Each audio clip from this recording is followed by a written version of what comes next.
सो 2024 में जो गेट को ऑर्गेनाइज किया था वो IISc बेंगलोर ने किया था। फर्स्ट क्वेश्चन है, इसमें ये पूछ रहा है कि the first non zero term in the Taylor series expansion of this function about x equals to 0। Taylor series expansion जो होता है वो किसी भी फंक्शन को इनफाइनाइट सीरीज के सम के फॉर्म में कैसे शो करते हैं उसका एक मेथड है। 1 minus x minus e to the power minus x.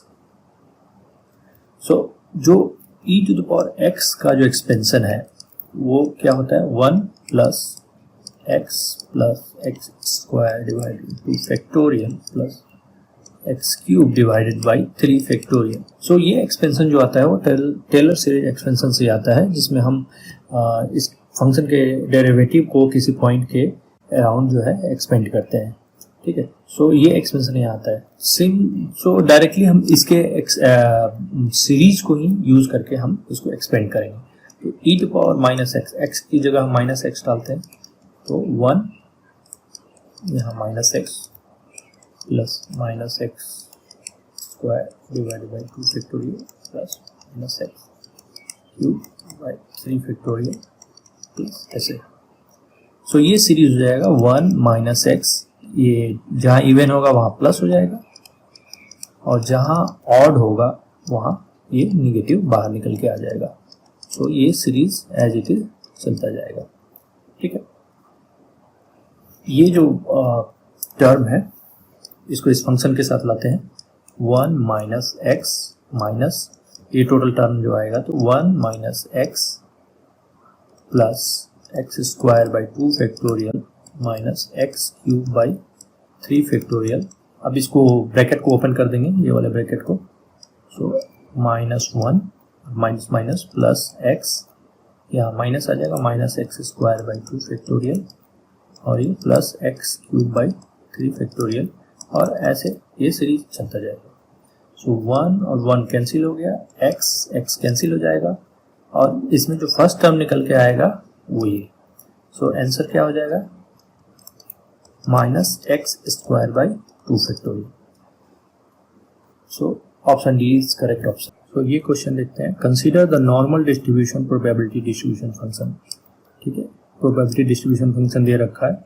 If mu and sigma are the mean and standard deviation of F respectively then the order pair. So यहाँ म्यू और sigma mean और standard deviation का value पूछ रहा है। ठीक है, और हमें एक प्रोबेबिलिटी डिस्ट्रीब्यूशन फंक्शन दे रखा है for a random variable x. Okay, normal distribution जो होता है जिसका आपको याद होगा कि जो एक बेल शेप में ग्राफ बनता है, ठीक है, म्यू के अराउंड ये ग्राफ बनता है। तो नॉर्मल डिस्ट्रीब्यूशन का जो स्टैंडर्ड जो फंक्शन है उसका फॉर्मूला आपको याद रखना होगा, 1 divided by root under 2 pi sigma square e to the power minus 1 by 2 x minus mu divided by sigma whole square. ठीक है, ये हमारा, इसको आपको रिमेंबर करके रखना होगा। ये भी रेगुलर क्वेश्चन आते हैं इससे। ठीक है, अब इस इक्वेशन को हमारा जो गिवन इक्वेशन है उससे हम कंपेयर करेंगे। अब लिख लेते हैं x equals to 4 upon root under 2 pi e पर माइनस 8 x प्लस 3 स्क्वायर।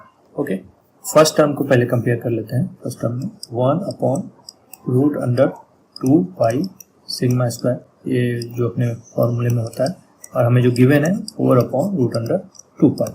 सो ये सिग्मा स्क्वायर बाहर आएगा तो सिग्मा हो जाएगा। तो इसको अगर इस टर्म में ले जाते हैं, ये नीचे अगर ले जाते हैं इसको, तो 1 अपॉन 4 रूट अंडर 2 पाई। तो ये सिग्मा बाहर आता है तो सिग्मा यहाँ से जो कंपेयर करने से क्या निकल के आएगा, 1 अपॉन 4। तो हमें सिग्मा यहाँ से मिल गया। अब सेकेंड टर्म को कंपेयर करते हैं। सेकेंड टर्म जो है माइनस 1 अपॉन 2 ई का पावर में जो है सेकेंड टर्म और इसका ई टू पावर में जो टर्म है वो दोनों को कंपेयर करेंगे। X minus mu upon sigma square is equals to minus 8 x plus 3 square minus 1 by 2 एक लेते हैं और इसके लिए हम मल्टीप्लाई भी कर देते हैं 2। ठीक है, माइनस बाहर है, 8 ऑलरेडी था यहाँ पे। ठीक है, एक्स माइनस 3, ये x माइनस म्यू के फॉर्म में इसको लिख लेते हैं और डिवाइडेड बाई सिग्मा हमारा क्या है, सिग्मा 1/4 है, तो एक 1/4 यहाँ पे डिवाइड कर देंगे और ऊपर 1/4 मल्टीप्लाई कर देते हैं। ठीक है, हम सेम फॉर्म में कन्वर्ट करना चाह रहे हैं।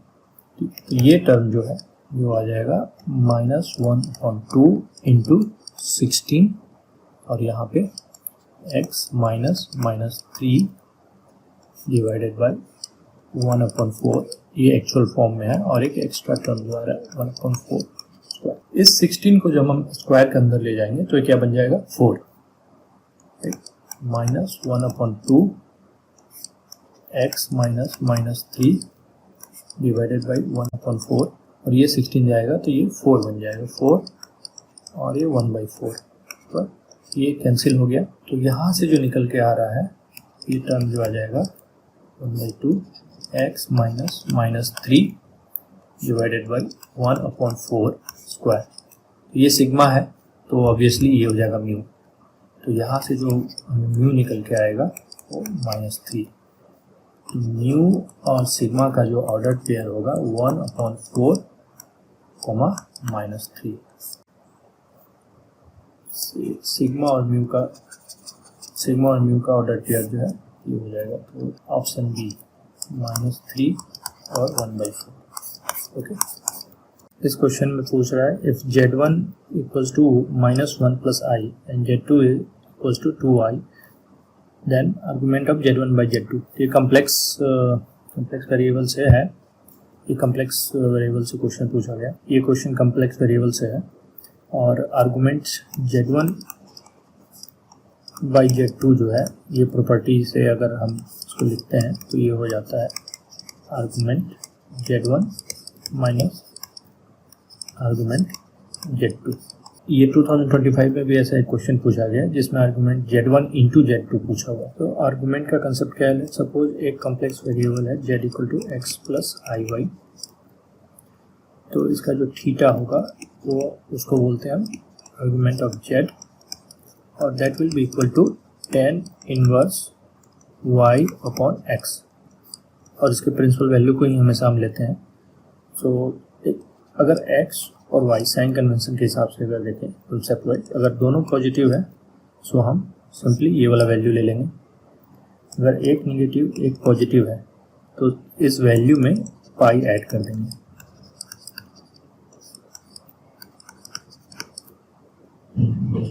अगर दोनों नेगेटिव है तो सेम वैल्यू में पाई माइनस कर देंगे। ठीक है, तो हम इस कंसेप्ट को अप्लाई करके आर्गुमेंट z1 निकालते हैं। यहाँ पे आर्गुमेंट z1 जो होगा, z1 हमारा -1 1 है, सो tan इनवर्स 1 डिवाइडेड बाई -1। तो यहाँ x जो है x निगेटिव है, तो x निगेटिव है, पाई को ऐड कर देंगे यहाँ पे प्लस पाई। ठीक है, और माइनस ये दूसरे टर्म में क्या है, रियल पार्ट जो है 0 है, तो ये tan इनवर्स इन्फिनिटी हो जाएगा। ठीक है, सो ये tan inverse 1 divided by -1, so -π/4 plus pi minus ये tan inverse infinity π/2। Okay, so इसका वैल्यू आ जाएगा π/4, so option B. Next question देखते हैं। तो यहाँ पूछ रहा है द वेलोसिटी फील्ड वेक्टर से है of an incompressible flow v is given by this, given the alpha and beta are constants and vy equals to 0 at y equals to 0. So y equals to 0, vy equals to 0, correct expression of vy। so vy का हमें expression यहाँ find out करना है with condition incompressible flow. ठीक है, तो दो चीज़ें होती है इसमें, एक होती है इनकम्प्रेसिबल फ्लो,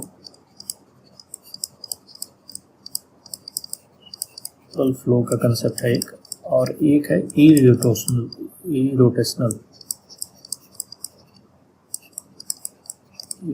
फ्लो। ठीक है, इनकम्प्रेसिबल का केस हो तो डेल डॉट v जो है उसको 0 करते हैं, यानी उसका डाइवर्जेंस जो है वो जीरो करते हैं। इरोटेशनल होता है तो कर्ल पी जीरो, यानी इसका क्रॉस प्रोडक्ट जो है वो जीरो करते हैं। ठीक है, ये कंसेप्ट को दिमाग में रखिए, क्योंकि कभी कभी आज इनकम्प्रेसिबल पूछा है, कभी कभी वो इरोटेशनल पूछ देता है। बाकी 2025 में वो डाइवर्जेंस को जीरो करके ये क्वेश्चन पूछा था। ठीक है, तो यहाँ इस केस में हम डेल डॉट वी को जीरो करेंगे। So del by del x i plus del by del y j plus del by del z k, इसका डॉट प्रोडक्ट जो है वो हम alpha x y i plus v y j plus beta k. So आई का आई के साथ, जे का जे के साथ और के का के साथ मल्टीप्लिकेशन करेंगे और उसको जीरो कर देंगे। ठीक है, सो यहाँ डेल बाई डेल एक्स का टर्म का डिफरेंशिएशन तो बचेगा alpha y plus del by del y. So del by del y हमें वी वाई फाइंड आउट करना है। सो ये टर्म ऐसे रहेगा और डेल बाई डेल जेड यहाँ कांस्टेंट है तो वो पार्ट हो जाएगा जीरो इक्वल्स टू जीरो। ये टर्म बच गया del by del y v y equals to minus alpha Y. Both side हम इंटीग्रेट कर देंगे तो ये बच गया v y equals to alpha minus alpha y square by 2 plus C. अब हमें कंडीशन जो दी हुई है y इक्वल्स टू जीरो पे v y equals to zero है, तो इस केस को अगर इस इक्वेशन में हम पुट करते हैं तो c जो निकल के आएगा जीरो हो जाएगा। तो जो हमारा एक्सप्रेशन जो वी वाई का फाइनल जो आएगा that will be minus alpha y square divided by 2। This is option B is correct option. Next question में दे रखा है consider a linear homogeneous system of equation A x equals to zero. A जो दिया है n by n matrix है, x जो है n इंटू वन वैक्टर है and zero is n into one null vector है। Let r be the rank of a for non trivial solution to exist which of the following condition is r satisfied। okay, so homogeneous equation दे रखा है, homogeneous system of equation है a x equals to zero. ठीक है, a दे रखा है n by n का मैट्रिक्स। ठीक है, और पूछ रहा है non trivial equation, trivial solution to exist. So इसके लिए कुछ चीज़ें हैं जो आपको दिमाग में रखनी होगी, जैसे कि होमोजीनियस इक्वेशन आए a x equals to zero, तो उस केस में दो ऑप्शन होते हैं, either determinant of a equals to zero हो जाए या determinant of a not equals to zero हो जाए। तो जब डिटर्मिनेंट इक्वल्स टू जीरो होगा तो यहाँ ये केस होगा, यहाँ पे इनफाइनाइट सॉल्यूशन, और डिटर्मिनेंट जीरो हो गया, इसका मीनिंग ये हो गया कि दो कॉलम या दो रो है वो लीनियरली डिपेंडेंट है, इसीलिए डिटर्मिनेंट उसका जीरो हुआ है। So obviously in that case कि जहाँ की लीनियरली डिपेंडेंसी आती है वहाँ पे जो रैंक होगा वो लेस देन ऑर्डर होगा। ठीक है, यहाँ ऑर्डर n दिया हुआ है, और ये केस जो होगा तो यहाँ नॉन ट्रिवियल सॉल्यूशन होगा because solution are not obvious. Okay, these are also non zero solution. ठीक है, तो ये पॉइंट जो है ना इस केस में आपको दिमाग में रखना होगा, ऐसे सवाल कई बार पूछ देता है।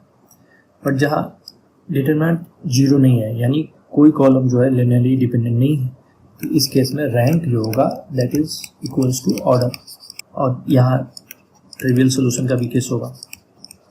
तो ऑब्वियस सॉल्यूशन क्या होगा, x equals to y equals to z equals to zero, so zero solution का भी केस होगा। ओके, और दिस इज यूनिक सॉल्यूशन। ये पॉइंट जब ये होमोजीनिटी का केस आता है तो ये सब पॉइंट आपको दिमाग में रखना होता है। तो इस केस में क्या हो गया, n इक्वल टू r हो गया। ठीक है, और determinant is not equal to zero. तो ऑप्शन में देखते हैं, फर्स्ट ऑप्शन है determinant a equals to zero, non trivial solution के लिए, नॉन ट्रिवियल सोल्यूशन का केस है जहाँ पे डिटरमिनेंट a इक्वल्स टू 0 है, ठीक है। तो option A is correct for non trivial solution and determinant a should be 0। और यहाँ रैंक जो है वो ऑर्डर से लेस है, तो r is less than n, सो ये ऑप्शन सी। बाकी दो ऑप्शन जो है ये रॉन्ग है, तो इसका करेक्ट आंसर जो होगा a, c। सो अगले क्वेश्चन में पूछ रहा है consider A matrix A 2x2 का मैट्रिक्स दिया है, A is constant, if eigen values of A are -1 -6 then the value of A round off to the nearest integer. जब भी आइगन वैल्यू का केस हो तो दो प्रॉपर्टी हमें हमेशा ध्यान रखना होता है। लेट्स सपोज कि L1 L2 are eigen values, सो इनका जो प्रोडक्ट होगा, इनका जो सम होगा वो होगा trace of matrix, trace of matrix यानी डायगोनल का sum of diagonal element, sum of diagonal, और जो प्रोडक्ट होगा that will be equal to value of its determinant, ठीक है। सो हमें यहाँ डायगोनल एलिमेंट -5 -2 है, बट ए डायगोनल एलिमेंट नहीं है, तो हम प्रोडक्ट वाला जो प्रॉपर्टी है वो लगाते हैं -1 into -6 is equals to, determinant की वैल्यू इसकी हो जाएगी -2 इंटू -5 इंटू -2 -2 इंटू a, तो ये टर्म हो जाएगा 6 is equals to 10 plus 2a, तो ये हो जाएगा -4 डिवाइडेड बाई 2 यानी -2। तो इसका जो आंसर होगा, फाइनल आंसर जो आएगा होगा -2। नेक्स्ट प्रॉब्लम, तो इसमें क्या बोल रहा है, let's r and theta be polar coordinates defined by x equals to r cos theta and y equals to r sin theta, the area of centroid. So ये कर्व जो है polar curve r equals to a1 minus cos theta. So एक चीज़ आप याद रखिए, जब भी कोई पोलर कर्व दिया है तो एरिया जो डिफाइन होता है, इसका एरिया इनक्लोज जो होता है, इनक्लोज बाई पोलर कर्व, वो जो होता है 1/2 0 to 2 पाई, 0 to 2 पाई में पूछ रहा है r square d theta, okay. जब इनक्लोज हो तो इस फॉर्मूले को यूज करके आप निकाल सकते हैं। यहाँ सिंपली आर को पुट कर देंगे तो एक्सप्रेशन जो बनेगा 1/2 0 to 2 पाई, और a जो है कांस्टेंट है तो बाहर आ जाएगा, तो यहाँ पर a स्क्वायर बाहर आ जाएगा, और ये 1 minus cos theta whole square d theta, इसको एक्सपेंड करेंगे square by 2 0 to 2 pi 1 minus 2 cos theta plus cos square theta, square 0 to 2 pi square theta का एक्सप्रेशन यूज करेंगे 1 minus cos 2 theta divided by 2, ठीक है। इसको linear form में convert करने के लिए, सो उसको अगर हम यहाँ पर पुट करते हैं तो सिंपली हमारा क्या बन जाएगा, ये टोटल एक्सप्रेशन यहाँ पुट करने के बाद ये टोटल एक्सप्रेशन जो बन जाएगा that will be 3/2 minus 2 cos theta plus half cos 2 theta, I guess d theta, ठीक है। 1/2 यहाँ पे वो 1 के साथ ऐड हो जाएगा तो 3/2 फॉर्म बन जाएगा यहाँ पे, और माइनस कॉस थीटा बाई 2 यहाँ पर आ गया, ठीक है। अब इसमें तीनों टर्म का इंटीग्रेशन हम लेते हैं 0 to 2 पाई, तो कॉस थीटा का जो इंटीग्रेशन होगा 0 to 2 पाई में वो क्या आएगा, 0 आएगा। कॉस थीटा जो होगा 0 to 2 पाई में वो इंटीग्रेशन 0 होगा। सिमिलरली कॉस 2 थीटा का जो होगा 0 to 2 पाई में इंटीग्रेशन 0 होगा, आप निकाल के भी देख सकते हो, और ये सिर्फ इसका इंटीग्रेशन जो है वो बचेगा, तो a स्क्वायर 3/2 थीटा 2 पाई से 0, आंसर जो हो जाएगा 3/2 और this will B 2 pi, okay. यहाँ पे एक 2 मिसिंग है, सो इसका 2 आएगा, सो 3/2 और 2 पाई से ये 2 कैंसिल हो जाएगा, सो 3/2 pi a square. This will be answer. So 3 pi a square by 2. So correct option is A. Next question में क्या बोल रहा है? The Newton-Raphson method, okay, is used to solve fx equals to 0, where fx is this. Initial guess दिया हुआ है x not equal to 1 and value of next iteration. Okay. Newton Raphson का question जो है 2025 में भी एक क्वेश्चन पूछा था जिसमें x2 पूछा था उसमें. सो आपको इनिशियल गेस दिया हुआ है. सो नेक्स्ट गेस का फॉर्मूला जो होता है that is x not minus F x not divided by F dash x not. ठीक है, एफ डैश एक्स क्या है? इसका डिफरेंशिएशन है. तो हमारे पास एक्सप्रेशन जो है अभी f x equals to e to power x minus 5x है. दैट इज एफ एक्स का एक्सप्रेशन है. एफ डैश एक्स क्या हो जाएगा? जो स्टेप बता रहा हूँ इसी स्टेप में आपको भी सॉल्व करना है. कभी भी न्यूटन रैप्सन का क्वेश्चन आता है तो और x माइनस 5 हमारे पास एफ एक्स और एफ डैश एक्स आ गया. x नॉट जो है गिवन इज 1 और x1 पूछ रहा है तो x1 हो जाएगा. हमें इसके लिए एफ x1 चाहिए होगा तो इस केस में f1 is equals to e to power 1 minus 5 और एफ डैश 1 जो होगा that is same e to power 1 minus 5. So x1 जो हो जाएगा x नॉट 1 माइनस, ये दोनों इक्वल है तो माइनस 5 और माइनस 5. सो ये 0 हो जाएगा. तो इसका जो आंसर होगा 0. Okay. So next question, consider the line integral for fr equals to xi yj zk and unit vector in xyz. तो xyz कार्टेशियन कोऑर्डिनेट सिस्टम है. The path is given by, so एक parametric form दिया हुआ है rt equal to cos t I plus sin t j plus t k, where t is equal to 0 से पाई के बीच में. The value of integral rounded off to 2 decimal place. देखो एक चीज बता देता हूँ, जहां भी आपको ये फॉर्म दिखता है ना तो जनरली हम क्या करते हैं, हम जंप करते हैं आइदर स्टोक्स थ्योरम पे और ग्रीन्स थ्योरम पे. तो ये थोड़ा इस मामले में ट्रिकी क्वेश्चन है क्योंकि देखिए बेसिक कंसेप्ट जो स्टोक थ्योरम और ग्रीन थ्योरम का क्या है कि ये दोनों थ्योरम जो है वहां अप्लाई होते हैं जब हमें रिलेशन कोई फाइंड आउट करना होता है क्लोज लाइन में ओपन सरफेस में. यहाँ लाइन तो है अपने पास, ठीक है, बट कोई ओपन सरफेस से हम रिलेशन यहाँ पूछ नहीं रहे. ठीक है, तो यहाँ पे सिंपली हम पैरामीटराइज करेंगे सारे एक्सप्रेशन को और इसका सिंपल इंटीग्रेशन फॉर्म करेंगे. तो ऑलवेज रिमेंबर कि ये this both gives the relation between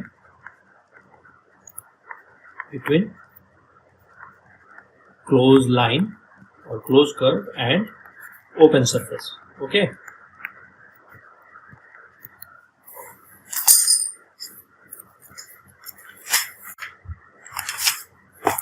ठीक है. So this two formula will not be applicable here. Simply हम क्या करेंगे, सारे टर्म्स को पैरामीट्रिक फॉर्म में चेंज करेंगे और इंटीग्रेट कर देंगे. So x t cos t y t sin t and z t is t. इस टर्म को हम देखें तो f r t जो है ये हो गया, ये है cos t I plus sin t j plus t k. यहाँ dr by dt जो फाइंड आउट करते हैं so that will become minus sine t यहाँ से I plus cos t j plus k. f dot dr by dt जो हो जाएगा, दोनों का डॉट प्रोडक्ट ले लेते हैं यहाँ पे. So this will become minus cos t into sin t plus cos t into sine t plus T.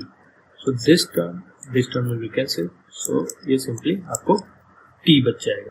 अभी एक्सप्रेशन आ गया f dot d r by d t equals to t, और simply integration ही तो पूछ रहा है. F dot d r का इंटीग्रेशन पूछ रहा है, तो t dot t t d t का इंटीग्रेशन 0 to पाई में निकाल लेंगे.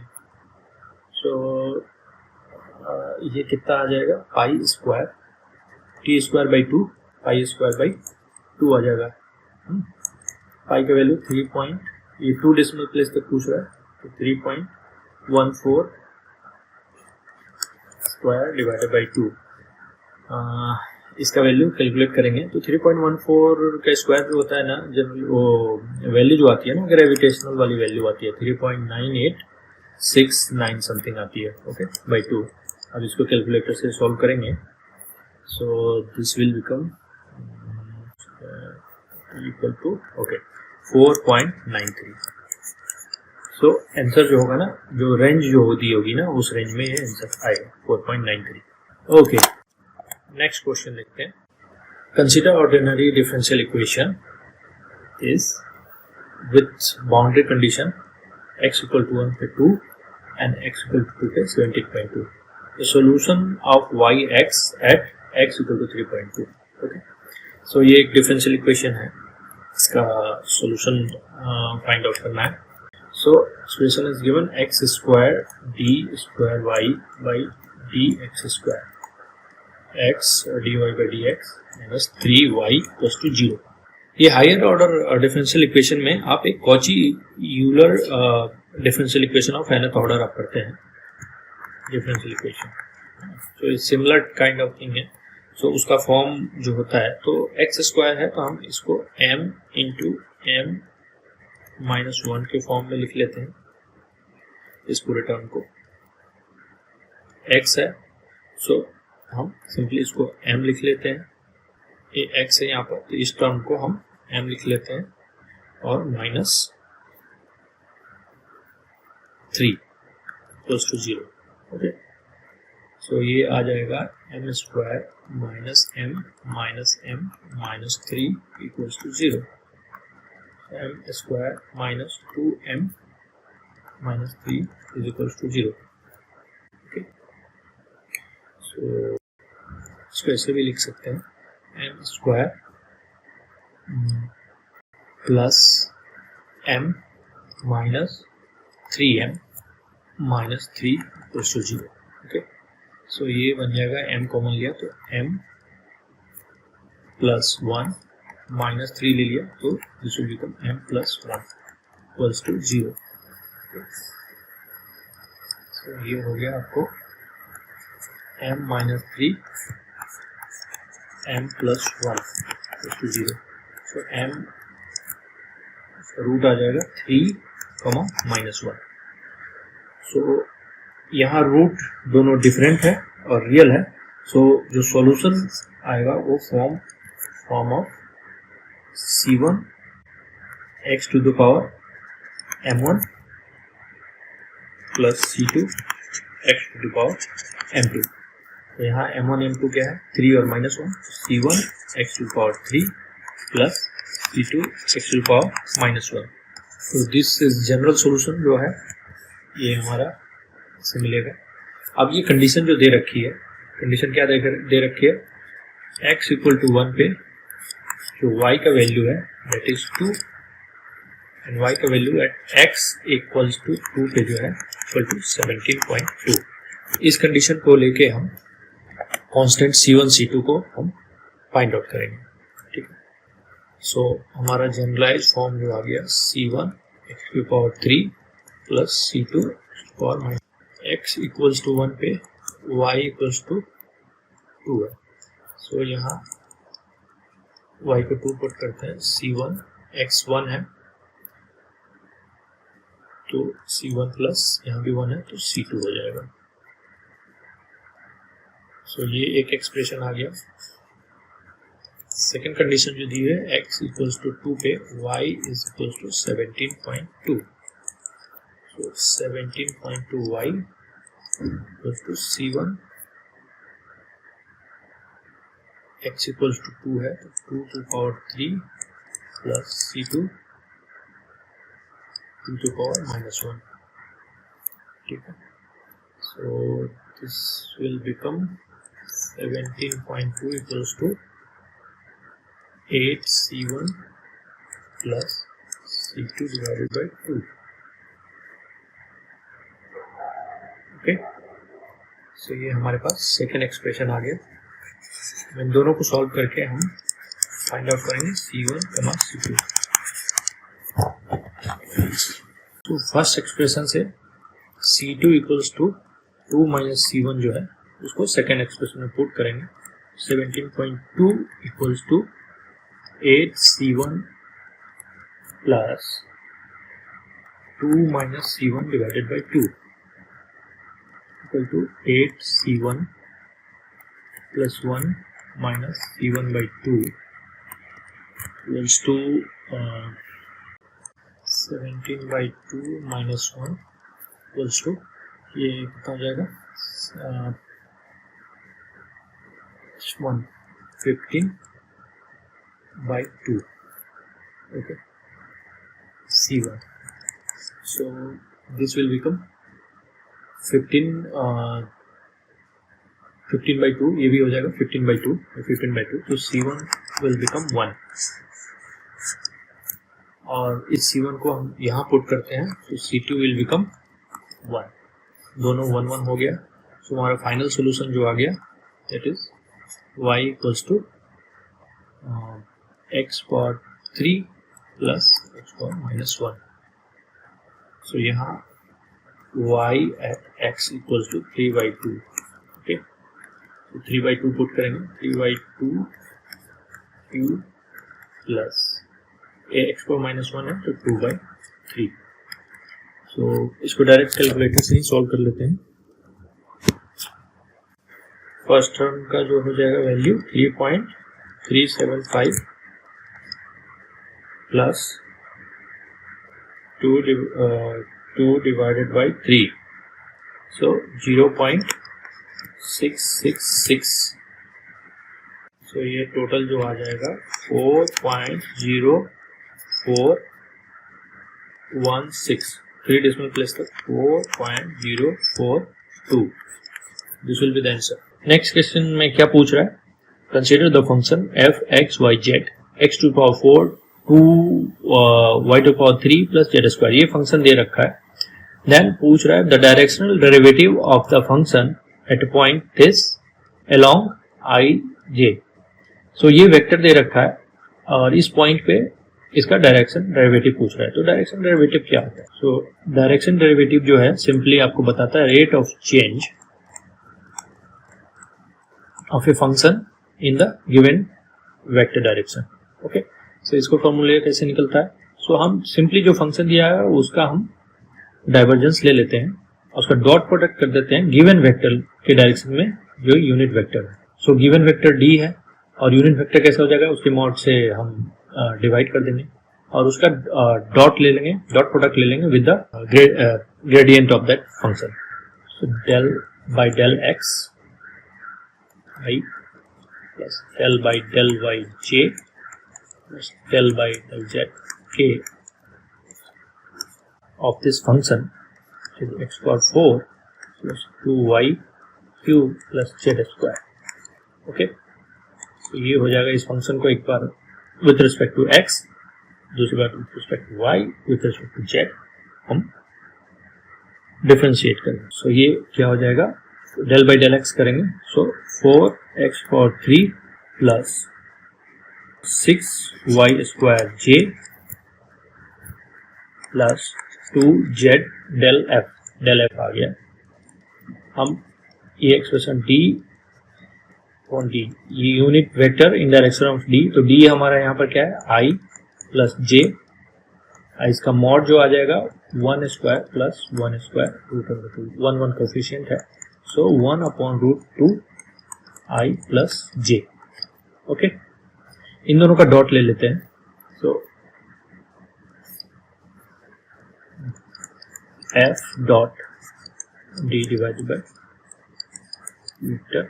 सो यहाँ i j 2d में है, सो z का टर्म यहाँ पे 0 हो जाएगा और बाकी इसको मल्टीप्लाई कर लेंगे। सो 4/√2 x³ प्लस 6/√2 y², ये टर्म आया। अब ये डायरेक्शन डेरिवेटिव पॉइंट किस पे पूछ रहा है, तो एट पॉइंट p -1, 1, -1। सो यहाँ x और y है, दोनों का वैल्यू पुट करेंगे। सो हमें क्या मिलेगा, 4/√2 और -1 और 3 प्लस 6/√2 यहाँ पे 1। आंसर जो मिलेगा that will be equal to 1.414। Okay, so इसमें कितने डेसिमल तक पूछा है, round up to 2 decimal point. Okay, so 1.41, so answer will be 1.41।